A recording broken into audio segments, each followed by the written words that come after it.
Hello, this is Raziel Cohen with ndftraining.com, and today we're going to finally talk about what happened to my Safariland holster.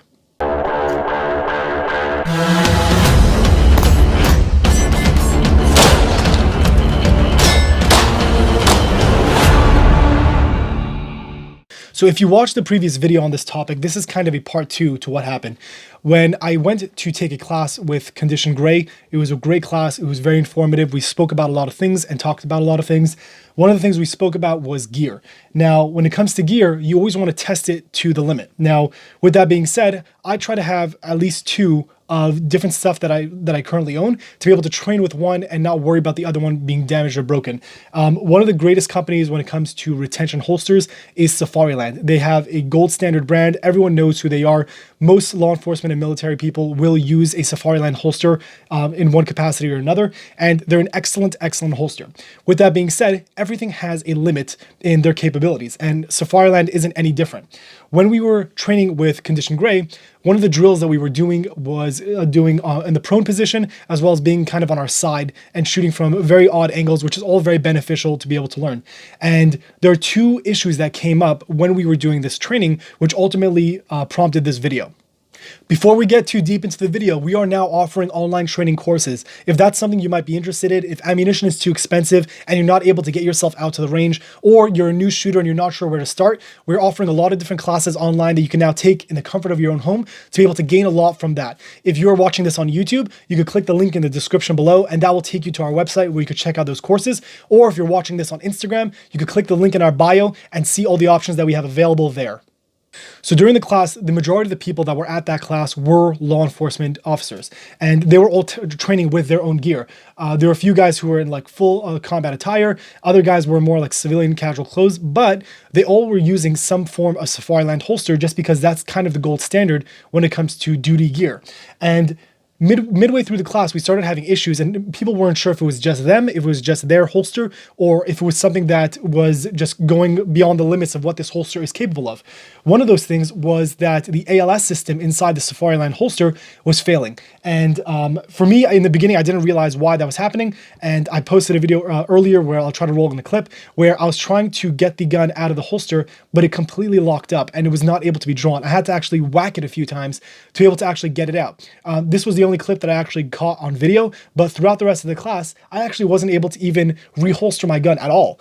And then after the class, I reached out to Safariland and we were trying to figure out what the problem was, especially because since they're a law enforcement company, any information that we're able to give them would be able to help with new designs in the future to be able to help law enforcement. So guys that go to classes all the time are very valuable resources for Safariland so they can make sure that they're giving out the proper product to the people who need them most.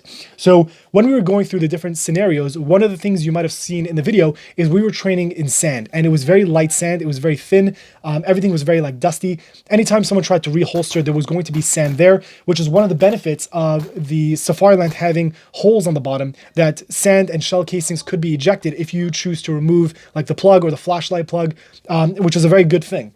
So in the beginning of the class, some shell casings got in there, that was fine. Some rocks got in there, that was fine. You could just kind of shake it out. For those who had it's called the QLS system, which is the quick detach system of their holsters, they were having a much easier time because for me, I had to remove my belt and actually shake it upside down to be able to get the rocks out, which was one of the things that we will talk about in a second.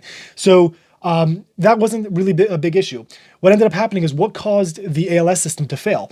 When I got home, I tried to disassemble the holster and I realized that sand got into the ALS channel and was not allowing it to function. It was actually very gritty and you could hear the sand like rubbing in and really not allowing a quick draw.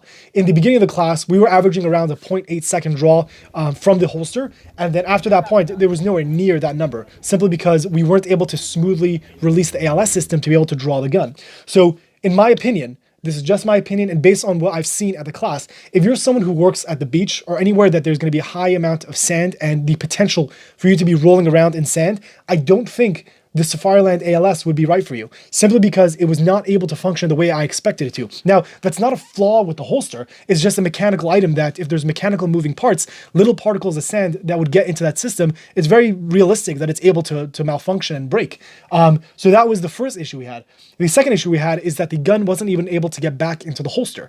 And based on what I spoke to Safariland about, it's very possible that when we were on our side and shooting from the side position and we had our guns out, the weight of our bodies just laying on an empty holster also makes sense. They have their limits of what they're able to handle, and it could be that it just got crushed and was not able to just reholster the gun.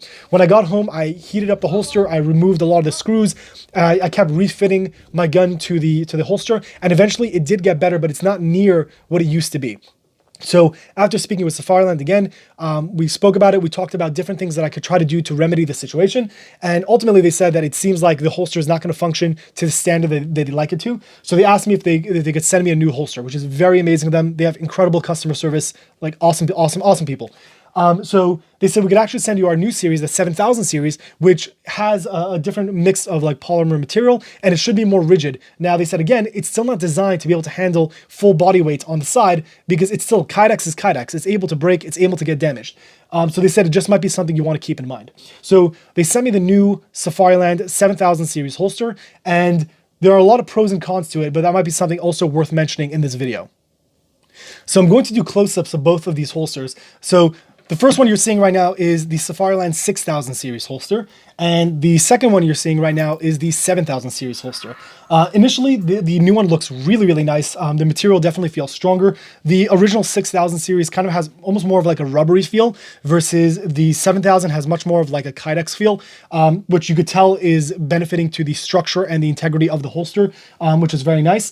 It's also, if you end up using a condition gray tourniquet holder, they actually fit much better because it's kind of more squared off. It definitely looks like more futuristic in regards to what the Safariland holster, although the Safariland holster already looked very futuristic, but the new one definitely brings that up a notch. Also, I felt that the ALS system is much smoother. It could be that it's actually significantly smoother because it's brand new, or if they changed or maybe cleaned up something differently on the internals of it. But I was definitely able to get much faster draws out of the new 7000 series than I was able to out of the original 6000 series that I had. Another thing was that they changed the design of the RMR cover, which covers the RMR from being damaged from anything going in.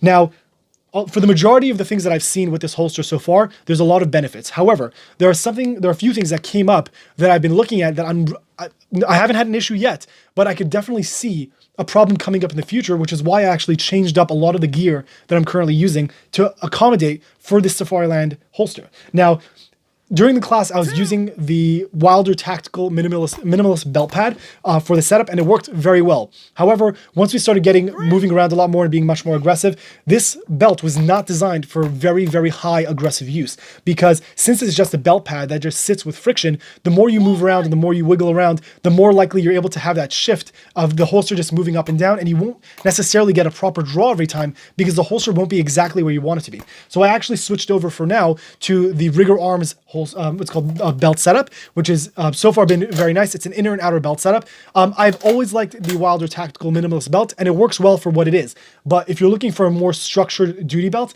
the Rigger Arms battle belt has been showing to be a lot more easy to set up, as well as much more rigid and much more secure when it comes to more of duty setup. So if that's something you're looking for, that might be something you should look at. Now, with that being said, one of the problems that came up with the new 7000 series holster is that the bottom of the holster no longer has a cap where you can remove where debris could fall out, where sand could fall out, where shell casings could fall out. It's just closed off. Now, I haven't had a problem with it yet, but I can immediately see a problem where if you don't have the QLS system and then you need to reholster your gun, but you're not able to remove the holster to be able to clear out the empty casings or whatever, you could get really stuck. And I've been at the range in a non-stressful environment of any form and needed to reholster the gun, and I just wasn't able to do it because of shell casings. Now, in that environment, I could just take off my belt, shake it out, and I'll be fine. But if you got into a grappling situation, or if there are sand or rocks built up in your holster, and you really need to reholster the gun to get hands-on or do anything like that, and suddenly you're incapable of doing so, I'm not sure what the concept was for the development of this style that they decided to go with it.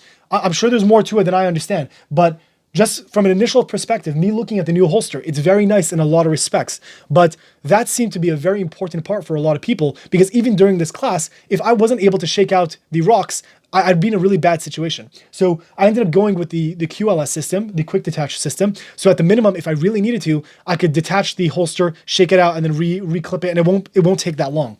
Side note, the QLS system, I've noticed a very minor issue. It's not going to be an issue for everyone, but when I try to draw fast, these are not competition holsters, but when I try to draw fast, there's a slight wiggle from the QLS not fitting extremely tight, which is normal, but there's a very, very slight wiggle that if you don't detach the ALS system, if you don't engage it properly, that slight wiggle could maybe get your grip slightly off. I hope I'm explaining that properly, but since there's that slight wiggle and there's that movement when you're trying to disengage it, it could ruin your draw just a little bit or just take up a little bit more time. This is not a competition holster. It's going to work fine, but that might be something also worth noting. So all in all, the new holster is very nice. It functions very well. The new materials are clearly much stronger and they work to the standards that they work.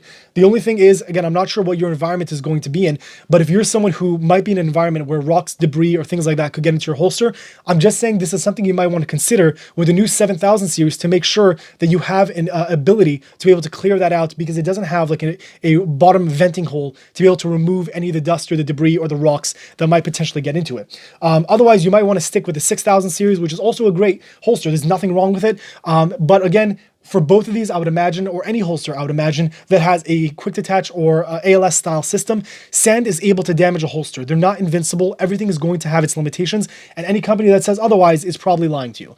That's just the unfortunate reality. The reality also is that for most people, even if you're a law enforcement who works in the streets of LA or anything like that, you're probably not going to get into a situation where fine particles like that would be able to get into your holster. The worst case might be like asphalt or some kind of concrete that from the ground you're in might fall into it, but you could just shake that out, which is again the benefit of having the QLS system, as well as also if you're on duty and this might be something very valuable to you, potentially having two holsters that you could switch out if there was a problem, which is what some guys at the class actually had to do. I didn't have that advantage to be able to do that because I didn't have the QLS system and I didn't have the ability to switch out to a new holster. But again, that might be something worth noting. Otherwise, Safariland's customer service is incredible. If you ever have a problem, reach out to them. They are interested in being able to help you. I didn't see any reason for them to be on the business side saying our holsters always work. This is the way it has to work, and pretty much what you're doing is wrong. They understand the limitations and they were very clear about that on the phone. So it was very nice to be able to work with people like that who are very confident about their product and very understanding about the limitations that product has. So that might be something worth noting. And if you're a person who carries a Safariland, feel kind of comfort in knowing you have good customer backing. This is Raziel Cohen with ndftraining.com. Thank you for watching.